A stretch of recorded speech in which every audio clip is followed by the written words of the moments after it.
So the why are we sharing this, right? I'll let you speak to that, Tony, because you want to explain to people why would we share our behind the scenes secrets, how we're keeping the law firm successful. A good market where everyone develops. This is the same for every market.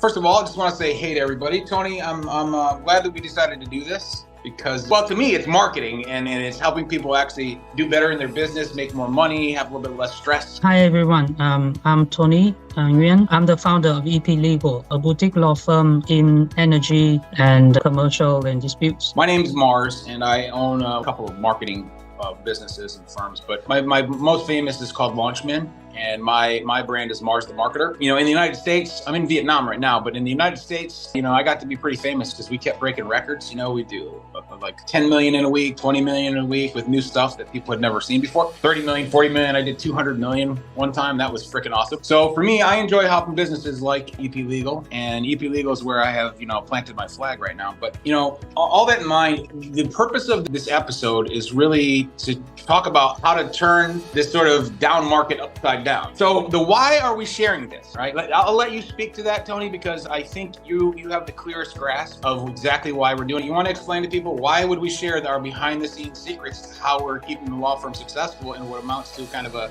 down market that's closing a lot of firms down? I think the idea of developing this information to the market is that we can always develop well in a good market where everyone develops. This is the same for every market. If all the law firms, all the lawyers are wealthy, are well-known, and the legal service as a whole is being recognized by people, then everyone will get benefits from it. And we share this idea of a big cake, and everyone is part of it, is better than a small cake that you eat alone. And this is really the core of why we share this information. And we hope that the development of other lawyers, other players in the market will eventually come back and develop the whole shares of this legal market in Vietnam. And everyone, including us, will benefit from it. We want to tell you the secrets behind the three things that we know about how to keep any service business really, but specifically law firms, and then even more specifically, you know, corporate commercial is what EPLegal does. How to develop yourself in the areas of networking, sales, and marketing. Because there's one big mistake that I think a lot of law firms make, and we'll get to that in a second. We want to help you avoid that big mistake. So first, let's talk about the current economic climate. So some of it is obviously global growth, right? It's been falling for several years, and especially recently pretty hardcore. It's supposed to fall to 3% in 2023, it already is, and continue that trend in 2024. And then core inflation obviously has been going up, especially since, you know, COVID hit. And it's supposed to continue going up from 2023 into 2024, climbing upward with no sign of going backward. Hopefully that projection is wrong. And then obviously that leads to more regulations. That leads to regulations in real estate, construction. I mean, every industry really, okay? But those are the stats. So and Tony, I'll let you talk about this part. Let's talk about the problem that a down market like this creates, okay? Talk to me about reduced demand for legal services and what you're seeing in the marketplace and why it's so important for people to listen to this. I think the current market shows a quite negative impact of the recession of the economy after the COVID-19. We can see that the real estate market in Vietnam is going down. The other business, including the manufacturer business, is also going down. And because everything is slowing down, people try to cut off the budget. And I think the legal service is the first thing that they will think about, how to manage the cost and how to cut the budget. I have seen a lot of clients asking for revision of their retainer agreement, and there are not so many new developed projects at the moment. And for these new projects, there are a lot of competition in the market. So the down market is really problematic for those who have been in good market, have been entertaining themselves with a lot of big contracts and good income. I think in this down market, it's not longer the case. So we need to find a good strategy to develop in this special market for the legal service. Yeah, for sure. And then obviously, just for the stats here, reduced demand for legal services, which he just talked about. decreased client engagement, in other words, retainers and things like that. A lot of firms are having their retainers adjusted because the first place that they look to cut things in a lot of cases is legal. All right. And then obviously that leads to delayed payments, which affects a firm's cash flow. And that's what we want to help you solve here. But the thing to think about, and this is the thing that Tony and I had deep conversations about, is a lot of people see a problem as a problem. And then what happens is they start fixating on the problem, and then they make the problem worse. They get more and more scared. They get more and more nervous. And instead of actually focusing on expanding, because the problem's there, they're focused on the problem. And the way to actually think about it, instead of letting it make you contract and get smaller, is see the problem as an opportunity. Attorneys go to school and they learn how to do law. They learn how to, practice law. But what they don't really teach you is, well, how do you actually run a business as an attorney? So the mistake that we find that most law firms make, and speak to this too, Tony, is not seeing the problem as an actual opportunity and leveraging it to market, because every problem creates some sort of opportunity if you think about it properly. So Tony, you brought this up, you're a good marketer and you're a great networker, right? What did you learn about marketing, and did they teach you anything, or was it like a secondary consideration? How would you describe what gets taught to most attorneys about the business of law as a business? Frankly speaking, lawyers don't want to share to other people how they do their business as a law firm, because it means that they are teaching the competitors doing some things. But I think the truth in Vietnam, and maybe it's different, it's the same for some other markets, is that the lawyers, they focus on their work as a lawyer, because we are trained to be lawyers, and we do not really get enough or sufficient education and training as a marketer and as a business developer. And I think the problem that most lawyers in Vietnam have been coping with is that they don't know how to get the market to come to them, or their service to come to the market. And I think talking about the problem in this downturn market, if you do the marketing, you need to spend money, you need to spend time and efforts in doing it. And if you do not pay enough attention, or you do not really want to do it, then you need to have somebody do it, like I have your team to do it. But that is my experience. I'd say this is me as a marketer saying what I have experienced with, especially mid to top tier law firms. Most law firms and lawyers do not, 7 out of 10 do not understand or even really think too much about how to market, for sure. They do think about networking and they think about relationships and referrals, but that's only 1/3. There's networking, there's sales, and there's marketing, and those are 3 different facets of business development, right? Let's actually talk about some of the things we're doing, okay? Because there's some things that we're doing. As a matter of fact, we're going to do this probably next week or the week after. We're building Tony an AI avatar. We're currently doing this stuff on LinkedIn and have actually drawn a lot of business from LinkedIn. So I'm just sort of teasing some of the stuff that we want to do. And we use LinkedIn an awful lot for all the partners and regularly post LinkedIn posts. And look, sometimes they'll get 10 or 20 likes or something like that. And everybody goes, wow, that's not very many. But in the law space, that's actually quite a bit, because you only have to get one client who goes, hey, I just saw your post on LinkedIn and this is what's happened, right?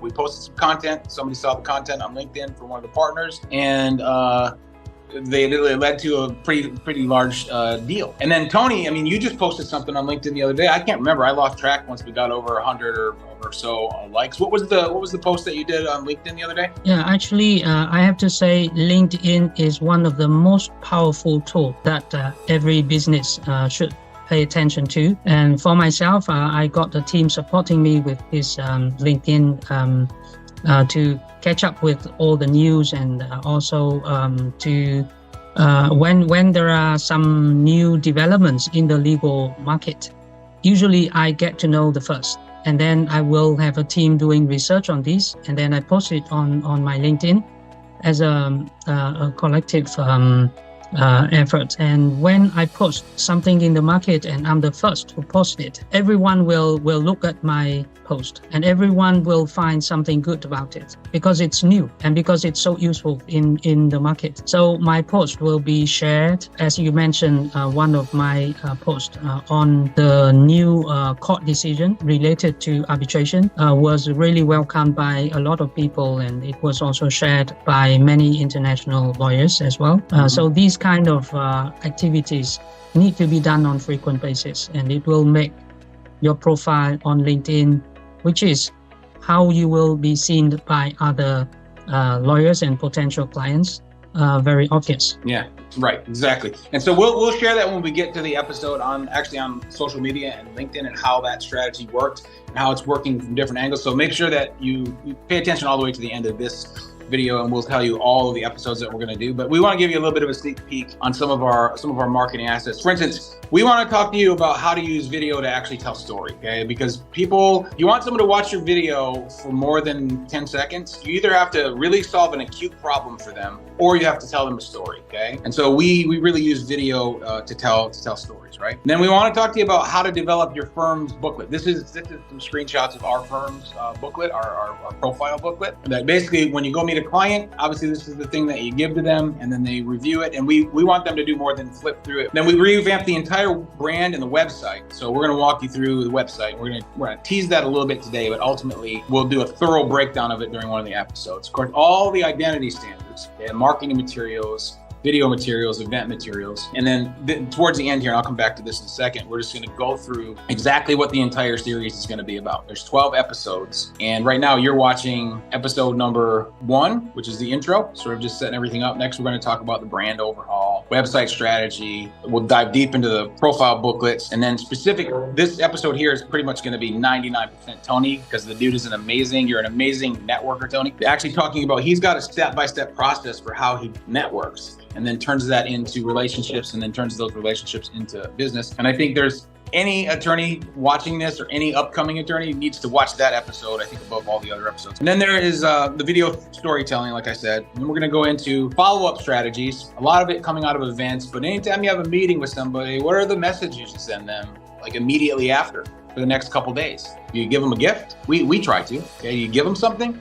Do you tell them some sort of action to take? You should, right? So you're going to want to watch if you're interested in that. And then event strategies, like how, Tony, this is the one really where how you think about which events to attend and which events to actually be sponsors of and so forth. We're going to dive deep into that and how to think that through. And then how we work our way up the ranking site. We have some pretty high rankings for a boutique firm. If you compare us to some of the really big international firms, we're biting at their heels because EPLegal is getting better and better at managing the ranking sites, and my team is really delving deep into that right now. And then social syndication, this is where we'll dive into LinkedIn and YouTube, TikTok, Instagram, and all that stuff. And then I want to talk specifically in the 11th episode about AI avatars, because I think this one thing, if we show people how we're doing it and how we're leveraging it, they'll be able to scale their business massively, because people really respond to video content. And then the 12th episode will be tying everything together. We'll show you how we strung everything together and how it all works together. That's sort of the payoff episode, so you can see our entire marketing calendar, our entire marketing campaign set, everything we've been doing up to that point. So with that, I'm gonna go back now and just sort of show you some of the things that we're gonna cover. And I'm gonna do this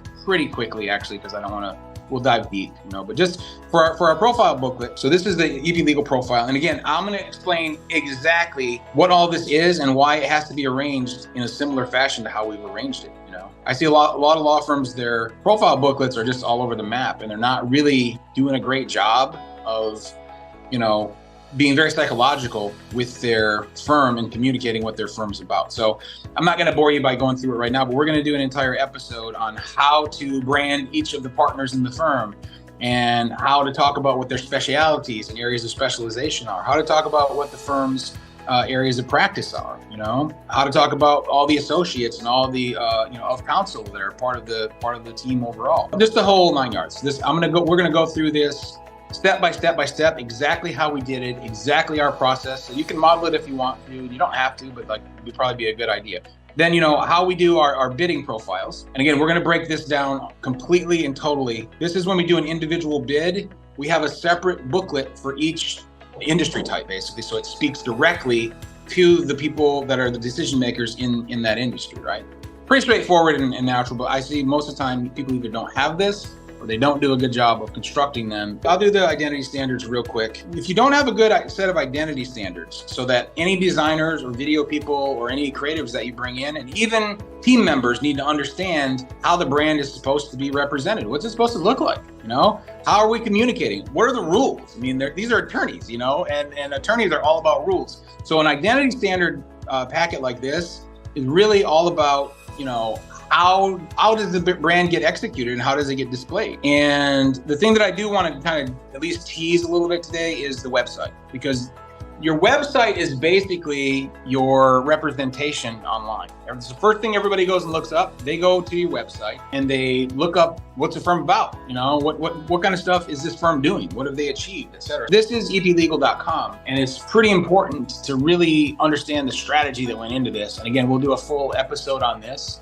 but how we present the partners, how do we present the identity of the brand? We're clearly indicating, like here at the top, that this is an international firm. All these cities are coming behind the partners, and it's like, wow, these guys are global, right? And the previous site, which we'll do a comparison of for you, did not really communicate that at all. So what we'll do is we'll unpack the entire site for you and talk through every detail of why we made each and every single decision on the website. And Tony, it would be nice if you could just talk about sort of how we started to collaborate and what your thoughts were on representing the firm as an international brand versus, you know, looking a little bit too much like a local firm. So what was it that you were looking for in terms of how you wanted to rebrand the firm? And then we'll talk about this in the next episode, but just tease it right now before we wrap up this episode. Like just talk people through like what your thoughts were. Actually, we invited you, Mars, on board because we had some problems. And the problem is that everything that we have done in the last 10 years was really on a ground of a local law firm in Vietnam, trying to develop its international practice. And one of the key landmarks, key milestone for our development is that we now have an office, 3 offices in the UK. And we started our business as an international law firm, advising clients from both Vietnam, UK, and other areas, other regions with English law, Singapore law, and Vietnamese law. So we need some message to the market that we are an international law firm, and we need to be looked at as an international law firm serving the needs of whoever you are, wherever you are in the world, not only in Vietnam. And that is something that we cannot do by ourselves. And we need somebody who is really professional to revamp this kind of marketing message to the whole market. Marketing to me is just about clearly communicating a concept to the largest, or a message to the largest number of people possible, basically, the largest correct group of people possible. So if you're marketing tennis shoes to women, the more you can clearly communicate to them that your shoes are something that solves a problem for women specifically, and if you get it in front of 1 million women, 10 million women, whatever, that's all marketing really is. How do you get your message in front of the greatest number of people who would want your product? Tony has a good eye. Like, he knows when versus most attorneys, you know? You do, dude. Like, your ability to look at something and go, that doesn't look quite good enough. That's not quite right for what we're trying to say, you know?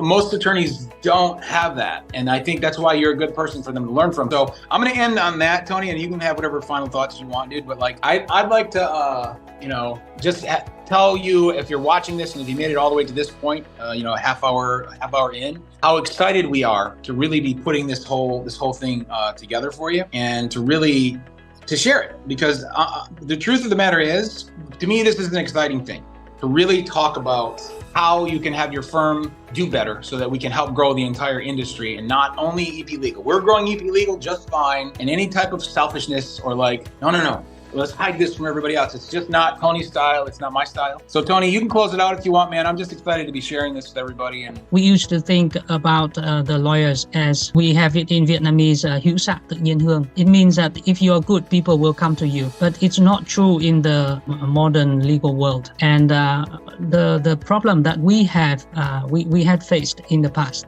and we are now improving, you will face the same problem. So if you look at these episodes and you follow all what Mars and we are trying to deliver to you, you will find some very good stuff, because what we have experienced is something that you may have been experiencing, and you can learn from what we faced in the past, and you can learn how to do it better, and you can do it better than us. We can share this experience together, and we can grow, and we can become wealthy and more prosperous together. With that, let's close this episode out. We'll go on to the next one. Make sure if you're listening right now, that if you're watching this on LinkedIn, follow Tony, or follow me, or follow whichever partner has shared this. And if it's on YouTube, obviously subscribe to the channel because we're going to keep putting really good content up. But more important than that stuff, making sure that you follow and subscribe. We just want to tell you thank you before we go, because even if you just get a little bit of something out of this and it makes your day a little better, makes your business a little better, we have succeeded. So with that, we're going to wrap up this episode and we will see you in the next episode.